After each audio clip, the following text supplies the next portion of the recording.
दिल्ली में 60 साल से 69 साल तक के बुजुर्गों को 2,000 रुपये पेंशन मिलती है महीना।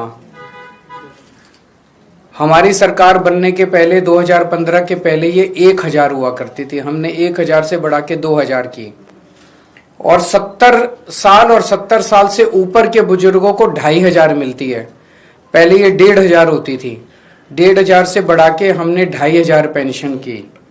तो आज दिल्ली में जो पेंशन मिल रही है वो देश में लगभग सबसे ज्यादा पेंशन है सारे देश में, सभी स्टेट्स मिला के। मैं आपको थोड़ा सा जानकारी दे दूं। राजस्थान में 1,150 रुपये महीना पेंशन मिलती है। उत्तर प्रदेश में 1,000 रुपये महीना मिलती है।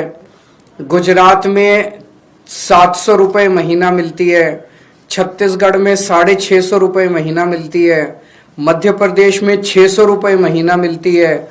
महाराष्ट्र में 600 रुपये महीना मिलती है। उड़ीसा में 300 रुपये महीना मिलती है। असम में 500 रुपये महीना मिलती है। गोवा में 500 रुपये महीना मिलती है। तो जो डबल इंजन है वहां पे 500-600 रुपये मिलती है, और जहां सिंगल इंजन है वहां पे 2,500 रुपये महीना मिलती है। तो डबल इंजन की सरकार चुनने में बहुत नुकसान है। आप आम आदमी पार्टी के इंजन के साथ ही जारी रखिए, अच्छा चल रहा है सब कुछ। तो मैं फिर से दिल्ली के सभी बुजुर्गों को बधाई देना चाहता हूं। अगर आतिशी जी कुछ कहना चाहें।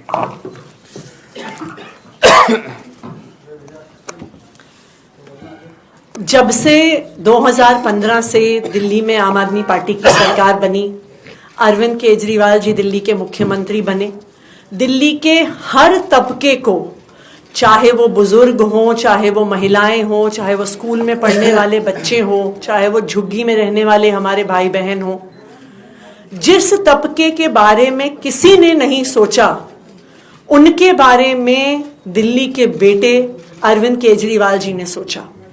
खासकर दिल्ली के बुजुर्गों के लिए, चाहे श्रवण कुमार की तरह बुजुर्गों को तीर्थ यात्रा करवाना हो, तकरीबन 1 लाख बुजुर्गों को अरविंद केजरीवाल जी ने देश के अलग अलग तीर्थ स्थानों पर तीर्थ यात्रा करवाई है। बुजुर्गों की पेंशन भी काफी समय से रुकी हुई थी।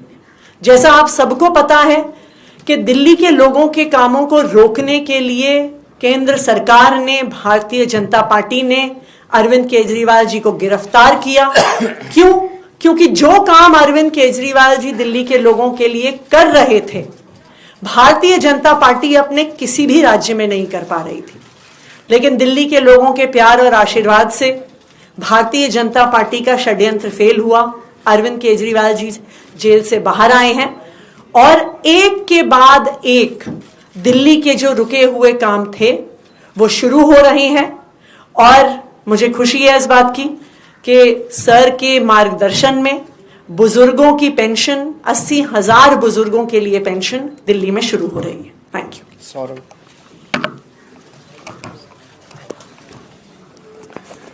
अरविंद केजरीवाल जी जिस दौरान एक झूठे मुकदमे में जेल में थे, दिल्ली के बुजुर्ग इस बात को जानते हैं कि उनके पीछे से इन लोगों ने कई महीनों तक बुजुर्गों को उनकी पेंशन तक के लिए तड़पाया है। उनकी पेंशन तक रोक दी गई थी। और अब जब दिल्ली के बेटे अरविंद केजरीवाल जी बाहर आए तो उनकी महीनों से रुकी हुई पेंशन तो चालू हुई, और बहुत सारे लोग जो इस दौरान 60 साल से ऊपर हुए, इस पेंशन के लिए एलिजिबल हुए, उन लोगों के लिए भी 80,000 पेंशन्स जो हैं खोली गई हैं।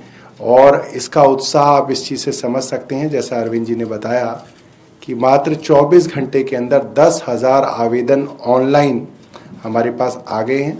और आगे भी अरविंद केजरीवाल जी की सरकार हर तबके के लिए जो है काम करती रही। तो जब मैं जेल गया, बाकी तो चलो इन्होंने जो काम रोके, लेकिन बुजुर्गों की पेंशन रोकना तो पाप है। एक बूढ़ा आदमी, उसको महीने में 2,000-2,500 रुपये मुश्किल से आते हैं, और वो उसका बड़ी बेसब्री से इंतजार करता है। उसके पैसे अगर आप रोक लो तो कई महीने तक, जब मैं जेल में था तो कई महीने तक उन्होंने बुजुर्गों की पेंशन रोक दी। मुझे बहुत तकलीफ हुई। और बाहर आने के बाद सबसे पहले उनकी रुकी हुई पेंशन चालू कराई और नई पेंशन अब हम लोगों ने लगवाई है।